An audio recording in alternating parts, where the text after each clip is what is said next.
and friends from media. Thank you so much for coming. And of course, Sean. Good afternoon po sa inyong lahat. Masaya ako na kasama tayo ulit ngayon. And magbubukas na ulit ang bahay ng Kuya. Kaya excited po kami. Formal mo! Hindi pa kasi di pa pumapasok yung kanin sa sistema ko. Pero alam mo si energy mo. And of course, Quanti! Yes. Hello sa lahat ng may mga loose-red na panty. Hello, shout out sa lahat ng mga press ko natin dito. Press 1 if you want to answer. Press 2 if you don't want to answer. Salamat sa iyong pagpunta sa amin sa ating Pinoy Big Brother Gen 11. And sana mag-enjoy kayo. Super kami na salamat sa mga press. Dahil sa inyong spread talaga natin ng news. Thank you! Hello, good afternoon everyone. Ako, gusto ko magpasalamat syempre sa lahat ng press because ever since season 1 and now we are already at Gen 11. Season 11, 19 years of Pinoy Big Brother. Nandito pa rin yung support na syempre. Ang laki-laking bagay at ang laking role ng media ng press sa ingay at success ng PBB every season. So, thank you for being here. Maraming salamat. And as we enter the 19th year, may bago tayo kasama, Alexa! Hello po! Hi everyone, good afternoon. First of all, thank you for being here and thank you for the warm welcome. Alright, siguro ang unang tanong natin. Kung sino na si Pipita, ano ba Rose? Kami ang magbibigay ng information sa loob ng bahay ni Kuya kung ano na ang sino ang mga housemates. Tayo ba yung mga housemates? Ano ba ang housemates? Kasi si Alexa, I can remember sa interview ko sa kanya, sinabi niya sa akin, she'll do online. Opo, ako po yung Gen Z bestie ni Kuya online. Gen Z bestie! Ganda. Ikaw, Robbie, ano ba? I think ako po yung isa sa mga hahaliin kay Ate Bianca every single day. And of course, pag eviction nights. Si Encho? Same every weekends. We will try our best na maging kompleto every weekends. Pero every time na merong big announcement, may eviction nights, we really try to be there for each other and for the housemates. Okay. Melay? Kami ni partner, kami ni Encho ang mag-partner talaga dito. Taga-spread kami ng balita din. And good vibes na kung dala namin ni partner. Okay. B? Yes, actually kami lahat talaga makakasama nyo throughout the week. We'll give more details sa airing ng Pinoy Big Brother. Pero yeah, kami ang mga mukhang makikita ninyo araw-araw on TV and online. Right. Ng buong Pilipinas. And I still remember nung kasagsagan kong Pinoy ako ng team song. It was the Southeast Asian Games dito sa Pilipinas. And we were using it as a chant and as a crowd parang booster for the athletes. So, and now being part of the Pinoy Big Brother as a host this time. Ang swerte ko kasi parang in-embrace ako ng family. Tsaka yung itong family na nakikita niyo po sa harapan, ito po yung masasabi ko na legit na family kahit wala po kaming ginagawang season program for the year. We still hang out, we still try to see each other, and we still support each other. 157. Okay, wait. Ilista nyo to. May specific numbers to be Yes, okay. 20,000 sila nabasta sa 4D. Sa 4D.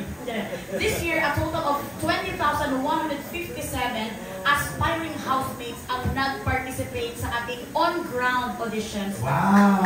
While 15,749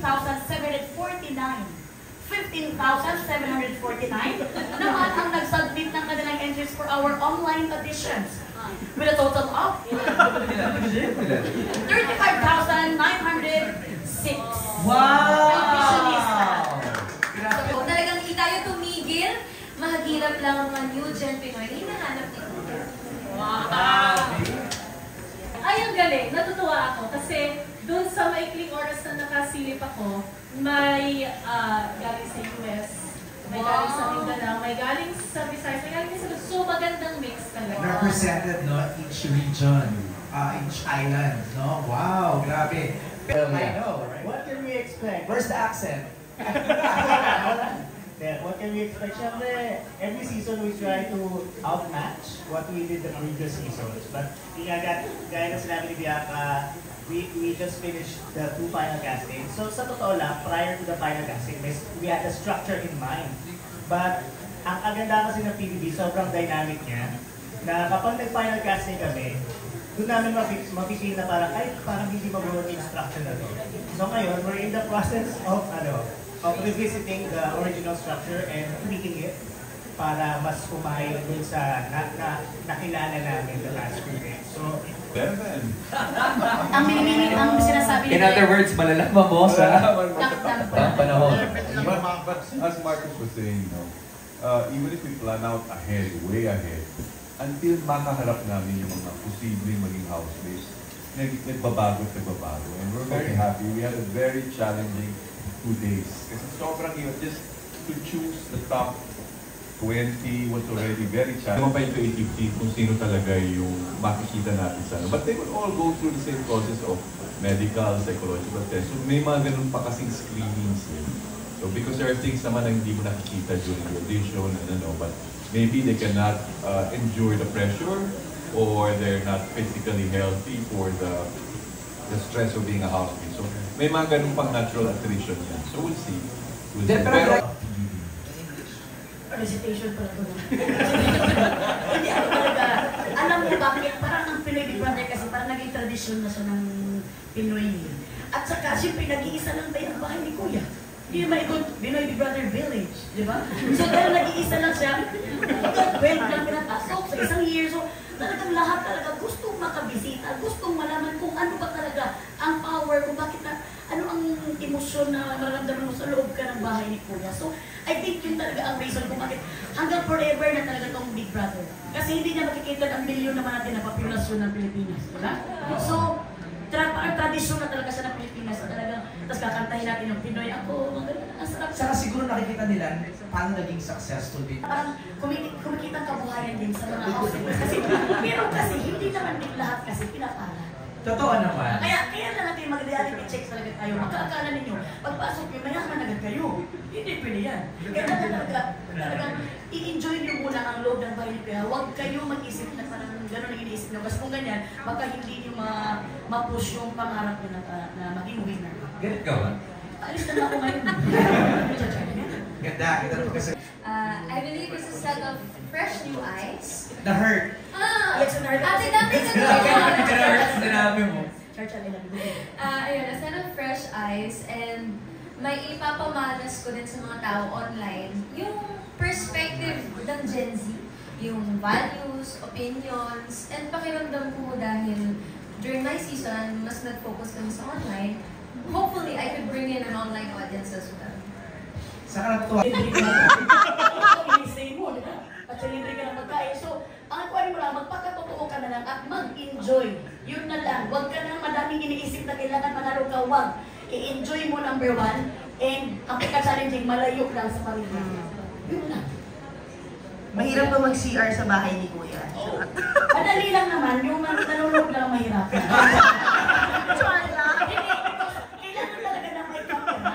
Nakalsos kasi kami kanina na naki-CR. Kami pinag-usapan namin. Diba? Oo, teka lang. Parang Wala pa yan.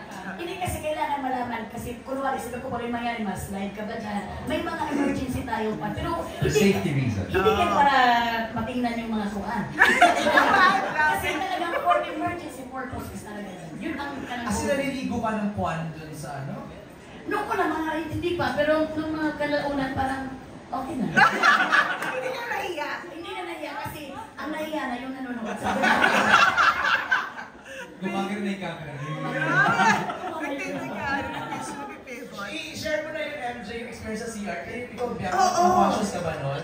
No, so, ito yung gusto namin i-share tungkol sa value sa camera. Lahat kasi yun yung tanong, di ba? So, ang camera dito sa loob ng bahay, yung sinasabi ni Mary, parang, tulad, di ba, kung mayroon yun minsan nakita niyo sa TV yung naglalagay yung mga housemates. Ang camera sa dalawang banyo, which is yung toilet and then yung biguan, para siyang security cam lang, lipstick camera. Hindi siya nag-zoom in, hindi siya nag-move.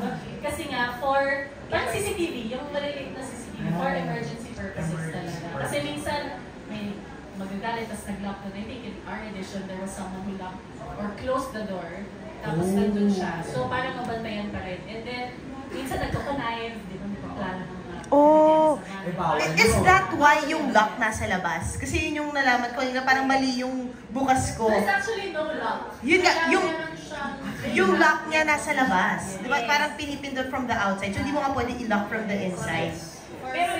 Pero this season, ang camera kasi last time dito. This season sa baba.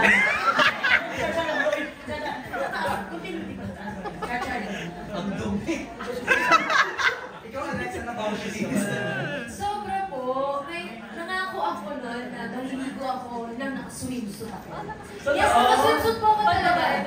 Kaso, you're only allotted 5 minutes to shower. Oh, okay. Hindi ko man banlaw yung sabon. Nasa swimsuit. Sabi ko, ay, go enjoy the show. Wala na to, hindi na. Okay na to. Kaya talaga, pero wala akong Eh, yung mga boys. Chong, Robbie, naka-swimsuit po ako na. Naka-swimming trunks naman ako. Okay. Oh, and that time, 5 minutes eh. Tapos, pwede pa, yung time namin na magsabay-sabay, tapos nag-accumulate yung 5, 5, 5. So, kung tatlo kayong sabay-sabay, 15 minutes. Tapos, iniba na yung rule afterwards. One by one na. Pauta kayo ha? Oo, syempre. Eh, Chong. Same, pareho din. Nung simula, gusto ko pa naka-underwear, naka-brief ng Avon. Tapos,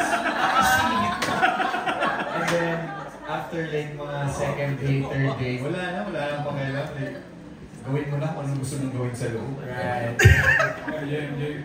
There's no footage whatsoever. Right, Anyone right. housemates naked or seen doing their personal stuff. Their privacy is very much protected. Correct. Thank you, Direk. Last na yung ano ha? MJ. Thank you so much for that. Thank you. Thank you, MJ. Sino next? Pagkakilala ko sa akin. Kasi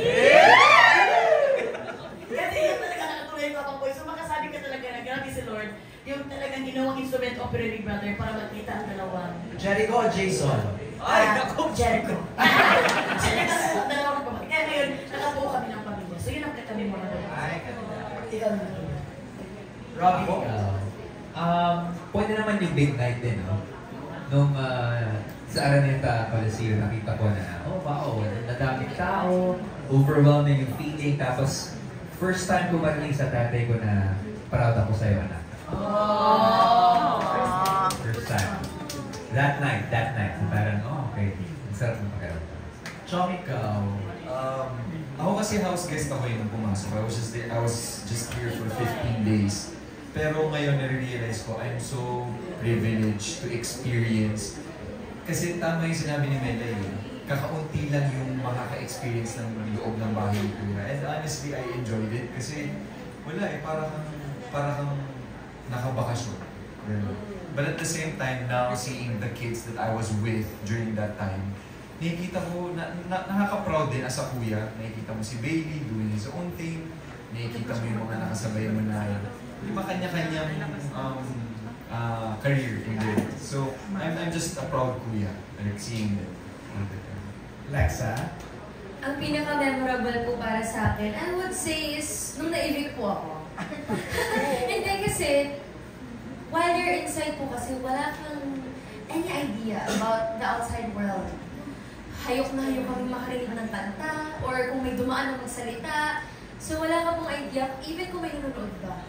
So nagulat po ako kasi nung paglabas ko, kung gano'ng ka-warm yung pagtanggap ng tao. Sa akin, pati na rin po kay Katie, and the stories of other people, sobrang memorable sa akin pag sinasabi nila na, napanood kita sa ganito, I'm so proud of you, you did this, you did that, ang galing nyo sa loob. So yun po, sobrang memorable sa akin. I may not have won, but I feel like a winner, even if I left the house early. Na. Bikaw. Ano po? First celebrity edition kayo, Yes, diba? 18 years ago na yun, so medyo mahirap na maalala. Pero similar to Robbie, parang big night, ang pinaka syempre tatatak sa'yo kasi pagpasok mo, Uy, kala mo hindi. 1 week lang. Yung fireworks date niyo. Actually, madami. Nung edition namin, madami. Okay naman na. Sinabi ko lang naman na memorable sa akin. Memorable yun. And dami nangyari talaga ng audition, the first celebrity audition. Pero yun, Chill. yan. Di na alam yun ng ibang mga Gen Z na mga members of the press. Pero ang isa siguro sa Yung nag-date sila ni pinaka-memorable Zanjo. housemates, yung last week bago mag-big night. Kasi dun usually yung talagang pinakamahirap na challenge, Right. pinaka-like, ita-test ka talaga yung patience mo. So, yun, yung buong